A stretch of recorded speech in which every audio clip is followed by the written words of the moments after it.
जय हिंद साथियों, निशांति एकेडमी के करियर अफेयर्स में आप सभी का स्वागत है। आज मैं आप सभी के लिए इंडियन रेलवे एएलपी का लेटेस्ट नोटिफिकेशन लेकर के आया हूं, जहां पे 11,127 टोटल वैकेंसी आरआरबी के द्वारा अनाउंस करी गई है। यहां पे एज लिमिट 18 साल से लेकर के 30 साल बोला गया है और क्वालिफिकेशन में आपके पास मैट्रिकुलेशन यानी 10th पास होना चाहिए, प्लस आपने आईटीआई, डिप्लोमा या इंजीनियरिंग करा है तो फिर आप इसके लिए अप्लाई कर सकते हैं। इस वीडियो में हम लोग इससे रिलेटेड सारा कुछ देखेंगे, लेकिन सबसे पहले कुछ बेसिक चीज़ें, जैसे कि जो एएलपी का रिक्रूटमेंट है वो मिनिस्ट्री ऑफ रेलवे के द्वारा, इंडियन रेलवे के द्वारा अनाउंस करा जाता है।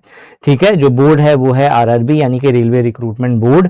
जो नोटिफिकेशन है, ये नोटिफिकेशन का नंबर है जो आपको ध्यान में रखना है, और असिस्टेंट लोको पायलट एएलपी की पोस्ट है।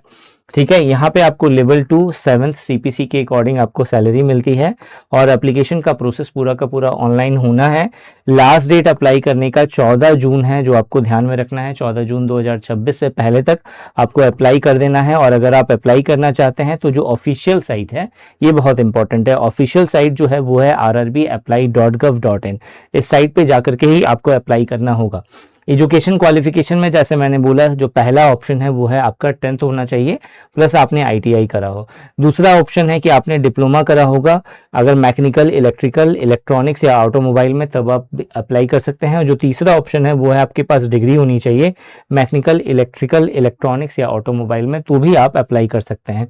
यहाँ पे एक सबसे इंपॉर्टेंट जो क्राइटेरिया है वो है आपका आई साइट। आई साइट जो है A1 मेडिकल कैटेगरी का होना चाहिए, जिसमें आपका परफेक्ट आई साइट होना चाहिए, कोई भी कलर ब्लाइंडनेस नहीं होना चाहिए, और डिस्टेंस विजन आपका 6/6 का होना चाहिए, तभी जाकर के आप अप्लाई कर सकते हैं, नहीं तो आप डिस्क्वालीफाई हो जाएंगे।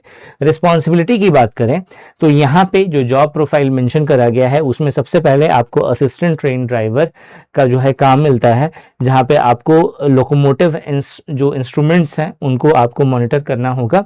इसके अलावा सिग्नल्स को चेक करना होता है, जो ट्रैक होते हैं उन्हें ऑब्जर्व करना होता है, ऑपरेट करना होता है ब्रेक्स वगैरह सबको जब भी आपको रिक्वायरमेंट होती है, और ट्रेन पूरी तरह से ऑपरेट्स कर रहा है, सही तरीके से ऑपरेट्स कर रहा है, इस चीज़ को इंश्योर करना होता है।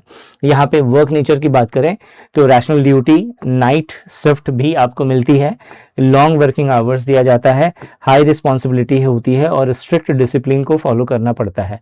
मंथली सैलरी आपको 35,000 से लेकर के 45,000 रुपये पर मंथ मिलता है, जिसमें बेसिक पे 19,900 रुपये का है स्टार्टिंग का, डीए आपका 9,950 रुपये है, जो एचआरए है वो आपका 1600 से लेकर के 5300 तक का है, टीए जो है आपका 1500 से लेकर के 3600 तक का है।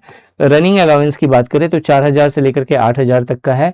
नाइट ड्यूटी अलाउंस की बात करें तो 500 से 1,000 रुपये मिलता है, और ओवर टाइम अलाउंस की बात करें तो 1,000 से लेकर के 2,000 रुपये जो है आपका पर आवर के अकॉर्डिंग होता है ये, तो उस तरीके का आपको ओवर टाइम अलाउंस मिलता है। तो यहाँ पे ये जो सैलरी है, इस सैलरी में ये दो अलाउंस को काउंट नहीं करा गया है। ओवरऑल आपको पता होगा कि आए दिन जो है ट्रेन लेट होती हैं, तो लेट जो होती हैं तो जितनी ज़्यादा ट्रेन लेट होंगी, जो ड्राइवर होगा उसका उतना ज़्यादा ओवर टाइम बनता है। ठीक है, तो ये सारी कुछ क्राइटेरिया है, जैसे सबको अगर आप ऐड कर देंगे तो ओवरऑल जो है एक एएलपी होगा, तो वो स्टार्टिंग के फेज में अप्रॉक्सीमेटली जो है 50,000 55,000 के आसपास का सैलरी जो है वो निकालता है। ठीक है, अपना फिर बाकी धीरे धीरे करके प्रमोशन भी होता है, उसे भी समझते हैं। यहाँ पे जो प्रमोशन में सबसे पहला है पोस्ट है वो आपका असिस्टेंट लोको पायलट का है। जब आप एग्जाम क्लियर करेंगे और जो फर्स्ट रिक्रूटमेंट होगा वो असिस्टेंट लोको पायलट की पोस्ट पे होगा, इसके बाद आप सीनियर असिस्टेंट लोको पायलट बनेंगे। इसके बाद नेक्स्ट जो होगा वो लोको पायलट होगा, जिसमें आपको गुड्स ट्रेन दिया जाएगा। उसके बाद लोको पायलट जो है पैसेंजर ट्रेन का आप बनेंगे। उसके बाद लोको पायलट जो है मेल या एक्सप्रेस ट्रेन का बनेंगे, और जो फाइनली इसमें जो अल्टीमेट पोस्ट है वो है लोको इंस्पेक्टर की। ठीक है, सिलेक्शन प्रोसेस की बात करें तो यहाँ पे सिलेक्शंस के टोटल 5 स्टेज हैं, जिसमें से सबसे पहला आपका सीबीटी होगा स्टेज 1 का। इसके बाद आपका सीबीटी 2 मिलेगा, जिसमें आपका सेकेंड, जिसे आप टीयर कह सकते हैं, टीयर 2, तो वो होगा। उसके बाद सीबेट का जो है एक टेस्ट होगा। इसके बाद डॉक्यूमेंट वेरिफिकेशन होगा, फिर मेडिकल एग्जामिनेशन होगा। इसमें जो पहला जो सीबीटी 1 है, इसमें आपका मैथमेटिक्स के 20 क्वेश्चन होंगे, जनरल इंटेलिजेंसी एंड रीजनिंग पे 25 क्वेश्चन दिया जाएगा, जनरल साइंस पे 20 क्वेश्चन होगा, और general awareness and current affairs के 10 क्वेश्चंस होंगे। ओवरऑल 75 क्वेश्चन 75 मार्क्स का होगा, 1 घंटे में आपको करना है, और 0.33 मार्क्स का नेगेटिव मार्किंग है, यानी 1/3 की नेगेटिव मार्किंग होगी ये। जो CBT 2 होगा वो CBT 1 क्वालिफाइड स्टूडेंट्स का होगा और इसके अंदर आपके 100 क्वेश्चंस होंगे 100 मार्क्स के। 1.5 घंटे का आपको टाइम मिलेगा और 1/3 की नेगेटिव मार्किंग होगी। हर एक सेक्शन से 25 क्वेश्चंस होंगे और यहाँ पे सेक्शनल टाइमिंग मेंशन नहीं है, ठीक है। मतलब आपको मैथमेटिक्स के 25 क्वेश्चंस करने हैं, रीजनिंग के 25 question, general science and engineering पर बेस 25 क्वेश्चन और general awareness and current affair पर बेस 25 क्वेश्चन। CBT 2 का पार्ट बी भी होगा जिसके अंदर 75 क्वेश्चंस होंगे जो आपको 60 मिनट में यानी 1 घंटे में करना होगा और ये क्वालिफाइंग नेचर का होगा और इसके अंदर जो आपका ITI का जो ट्रेड जो डिसिप्लिन रहा है या इंजीनियरिंग का जो आपका बैकग्राउंड रहा है उस पर बेस जो है ये टेस्ट होगा, ठीक है। CBT जो CBET होगा स्टेज 3 का एग्जामिनेशन, यहाँ पे कंप्यूटर बेस्ड एप्टीट्यूड टेस्ट होगा। बेसिकली इसके अंदर जो है आपके कुछ सेक्शंस होंगे जो रिएक्शन टाइम हो गया, डिसीजन मेकिंग हो गया, कंसंट्रेशन हो गया, ऑब्जर्वेशन एबिलिटी हो गया या साइकोलॉजिकल एप्टीट्यूड पर बेस्ड जो है क्वेश्चंस पूछा जाएगा। और जो है ये पूरा डिटेल सिलेबस है आपका CBT 1 और CBT 2 का, ठीक है।